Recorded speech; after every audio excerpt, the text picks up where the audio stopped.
হাসিনা যদি সংলাপে বসতে চায়, আবু সাইদের সঙ্গে সংলাপে বসতে হবে, শহীদদের সঙ্গে সংলাপে বসতে হবে। আর আমরা না রাজাকারের সঙ্গে বসতে লজ্জা করছে না? ছাত্র ভাইদেরকে আপডেট দেই, হাসিনা স্পেনে পালাচ্ছে, সবাই তাকে আটকানোর ব্যবস্থা করেন। ওরে আবু সাইদের সঙ্গে বসাবই, ওরে ওয়াসিমের সঙ্গে বসাবই। আজকে 14-15 জনের খুন করছে, ওর চেহারা রাতে ঘুমের মধ্যে দেখলে দেখি তার দুটা বড় আর রক্ত, মুখে রক্ত লেগে আছে। বাংলাদেশে বসবাস করে বাংলাদেশের নাগরিকদের খেয়ে পড়ে বলতেছে রাজাকার। শেখ মুজিব বাকশাল কায়েম করে দেশ একবার ধ্বংস করছে, আর হাসিনা এই কোটা নিয়ে নাটক করে দেশ আরেকবার ধ্বংস করছে। এবং বাকশালের যে পরিণতি হয়েছে, হাসিনার ওই পরিণতি হবে।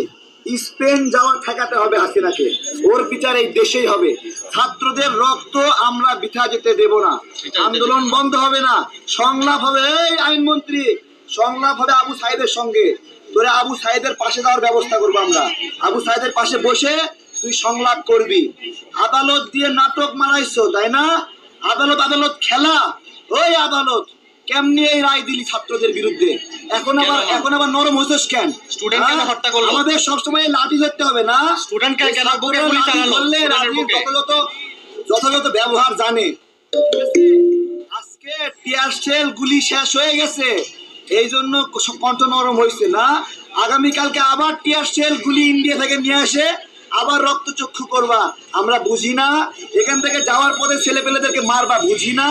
ছেলে পেলে তার নিজের ব্যবস্থা নিজেই করবে, কেউ মাঠ ছাড়ছে না। সব ছেলেপেলে আছে, এদিকে বসে আছে, সব বসে আছে, সব আরাম করতেছে। আরাম শেষে হাসিনার ঘুম হারাম করবে, আপনারা অপেক্ষা করেন। ছাত্ররা কি চাইছিল? কোটা সংস্কার। এটা কেমন আইন? এক পরিবারে 10 জন কোটায় নিয়োগ পাবে, এটা কোনো আইন নাকি? তাই বেঈমানের দল। একই পরিবার 3 জন কোটা পাবে, 4 জন কোটা পাবে। ওই পরিবার আর সামর্থ্যহীন থাকে, ওই পরিবার গরিব থাকে। সন্তান কোটা নিচ্ছে 5 সন্তানে, 5 সন্তানের আবার 3টে করে সন্তান, 3-5 15 জন আবার কোটা নেবে। আর আমরা হলো ধৈঞ্চা, তাই না? ধৈঞ্চা। গুলি করছস কি রে? এই গুলি করছস কেন? আজকে ইস্ট ওয়েস্টের সামনে মারা গেছে, আইবির সামনে মারা গেছে, আইবির সামনে মারা গেছে, মাদারীপুরে মরছে, নারায়ণগঞ্জে। এত লাশ কেন দরকার? কত লাশ দরকার তোদের?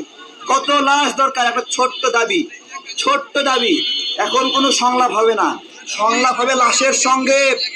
লাশ নিয়ে হিসাব হবে, শাস্তির আওতায় আনা হবে এই খুনিদেরকে, তাছাড়া কোনো ছাড় নয়। স্পেনে পালাতে দেবেন না কেউ, এই বাংলার মাটিতেই বিচার হবে ইনশাল্লাহ।